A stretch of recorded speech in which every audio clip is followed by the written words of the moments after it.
Se você acha que a construção de conteúdo no digital é só estratégia, planejamento e produção de conteúdo, você está muito enganada, porque eu quero contar aqui para você presepadas que já aconteceram comigo nessa jornada empreendedora de produção de conteúdo, que você talvez vai ficar de queixo caído. O meu nome é Débora Alves, eu sou produtora de conteúdo e estrategista digital, e aqui nesse canal eu vou compartilhar com você tudo que eu sei sobre empreendedorismo, produção de conteúdo no digital e posicionamento. E se você é social media ou se você de repente trabalha com produção de conteúdo, talvez o que eu tenha para trazer aqui para você seja um grande aprendizado para que isso não aconteça com você também. Mas se você é empreendedora e tá nessa fase aí de ter mais presença digital, talvez isso aqui também seja um toque para você. Vamos começar aqui pela terceira bizarrice que já aconteceu comigo enquanto produtora de conteúdo. Então no top 3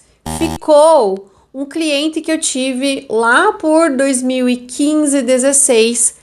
E esse cliente contratou o meu serviço de produção de conteúdo para a empresa que ele criou e que ele gerenciava, mas esse cliente me ligava todos os dias, não só para falar dos conteúdos que eu estava produzindo e publicando para ele, mas ele também me ligava para desabafar, para falar coisas que aconteciam no dia a dia ali no escritório que ele trabalhava. Na terceira ligação que eu recebi dele, ali no terceiro dia que ele tinha me contratado para fazer a produção de conteúdo, eu fiquei, gente, isso aqui é inaceitável, eu não posso mais aceitar que ele me ligue assim o tempo inteiro. Então o que eu comecei a fazer? Comecei a ignorar as ligações. Percebi que às vezes ele queria umas consultorias de graça também, sabe, sobre liderança, sobre estratégia de negócio de forma geral. Eu falei, mas peraí, Você não contratou o meu serviço de consultoria, você contratou o meu serviço de produção de conteúdo.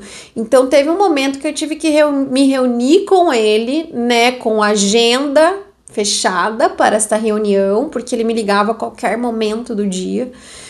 E eu me reuni com ele, eu falei, olha, você me liga todos os dias e você não é meu único cliente, a gente não tem um serviço de exclusividade. Então, o tempo que você está me ligando para pedir informações ou compartilhar algo do seu negócio, é um tempo que eu poderia estar criando conteúdo para você ou para outros clientes. Se todos os meus clientes decidirem ligar para mim do nada durante o dia, eu fecho as portas e vou voltar para a CLT, porque dessa forma não dá.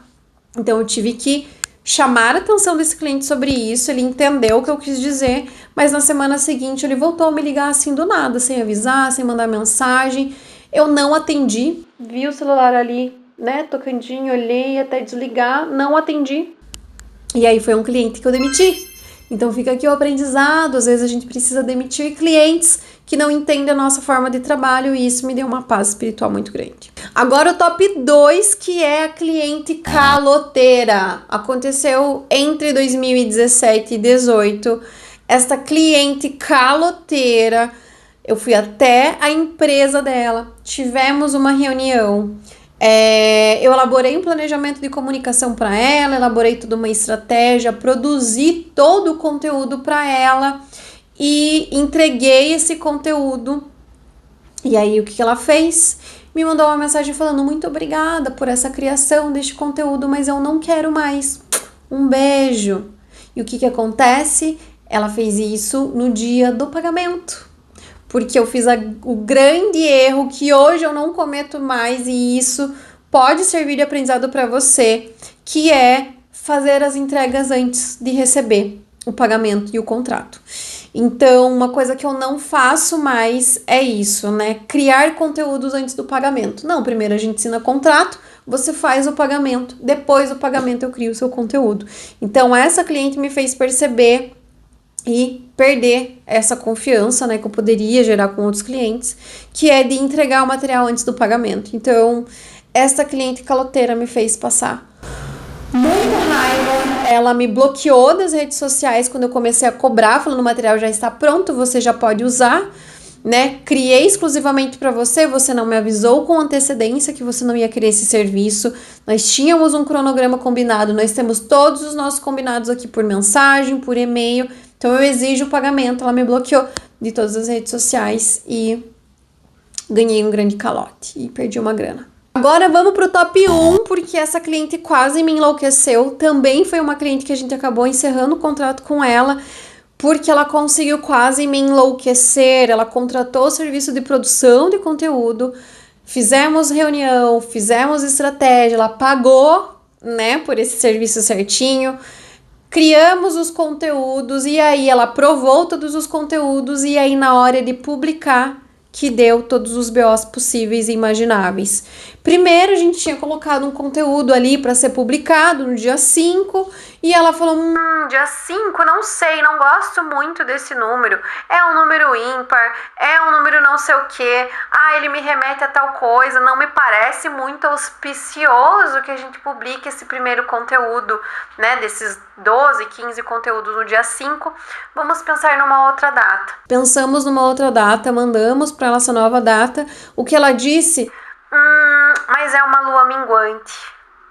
E aí na lua minguante também não é legal a gente publicar, porque eu tenho uma sensação que vai minguar, sabe, a comunicação, não vai impactar a audiência, e aí essa lua minguante talvez não seja muito propícia para o crescimento do meu negócio, então vamos pensar numa terceira data para publicação depois que passar a lua minguante.